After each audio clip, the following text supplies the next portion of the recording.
I'm Edwin Barnhill. And I'm Caitlin Donahue, and we're the welding instructors for Advantage Academy. Welding is a really great opportunity for a lot of students.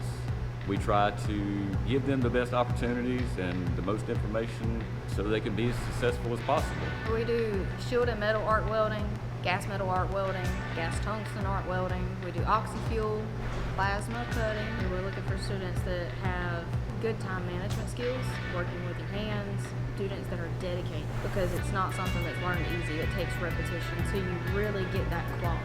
Well, my name's Chase Fluharty. I'm taking the welding program at the Advantage Academy. In welding, we start out learning 70-18 flat pads, going into horizontal and vertical. Then they teach you all the T-joints, and then you go on to 60-10, open root, flat position. I signed up for welding because I enjoy building, measuring out stuff, and looking at blueprints, and having a finished project and being proud of what I finished.